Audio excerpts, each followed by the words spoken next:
All right, let's just jump right in.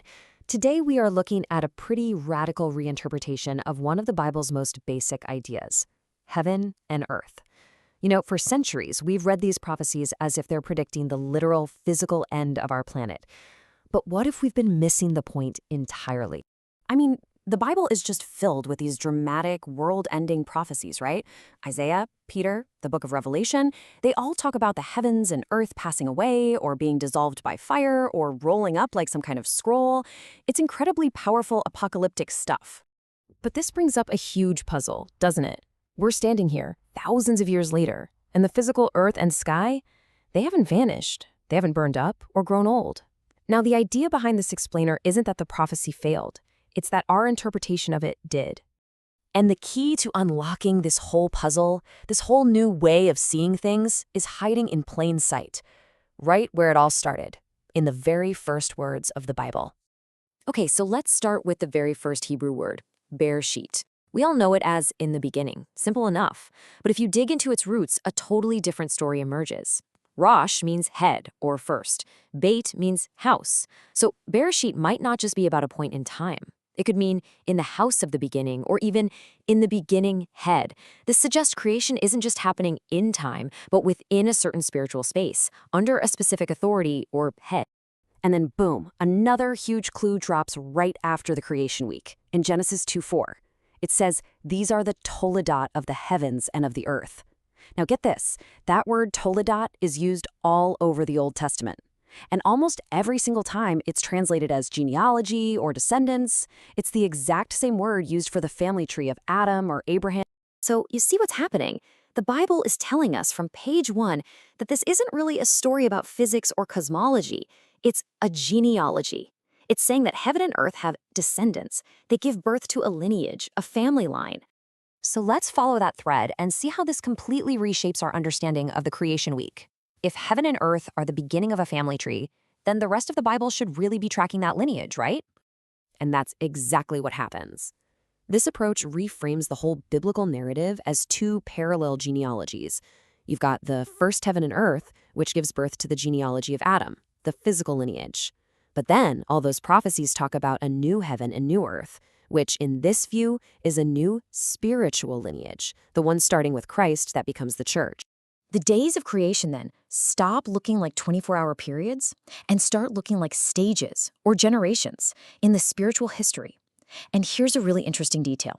The text calls the first step one day, but then it switches to a second day, a third day, and so on.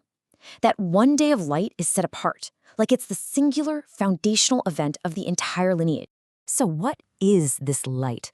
Well, the Bible basically defines it for us as we go along. In Genesis, God calls the light day. Fast forward to the Gospels, and Jesus says, "I am the light of the world." Then he turns to his followers and says, "You are the light of the world." And the Apostle Paul seals the deal, calling believers sons of light and sons of the day. You see the progression? The idea of light goes from a physical thing to a symbol of divine knowledge and identity. Okay, so if the first heaven and earth was this genealogy that got corrupted, then what exactly is this new heaven and new earth that all the prophets were talking about? Well, the New Testament just connects the dots for us, plain as day. The book of Revelation says the new heaven and earth is the place where the new Jerusalem comes down. This holy city is then called, very clearly, the bride of Christ. And who's the bride of Christ? Paul tells us in Ephesians, it's the church, the body of believers. It's a perfect chain of identity. And there it is, the core argument laid bare. The prophecy is about people, not planets. The new heaven and earth isn't some future planet we fly off to after this one gets destroyed. No, it's a present spiritual reality being built right now. The community of believers, the church, united under Christ. And honestly, that changes everything. It means all those verses about the world ending, the sky vanishing, the elements melting, they're talking about the end of an old spiritual system. They're about the first heaven and earth, Adam's lineage, being replaced by the new spiritual reality of the church. It's a spiritual revolution, not a cosmic explosion. And here's the really fascinating part, some linguistic proof. When you look at the original Greek, many of these events we think of as future aren't written that way at all. In 2 Peter, the elements are dissolving. That's present tense. In Revelation, John says the sky receded and that he saw a new heaven. He uses a tense that basically functions like the past tense. He's saying, I saw this happen. The implication here is just staggering. The end of the old world isn't some far-off apocalypse we're all waiting for. It's a spiritual event that the writers of the New Testament were describing as if it had already happened or was happening in their own lifetime. So if this is all symbolic and spiritual, what does it mean for us today? Well, the focus completely shifts away from the cosmos and onto our own conscience, away from the fate of the planet and onto the state of our soul.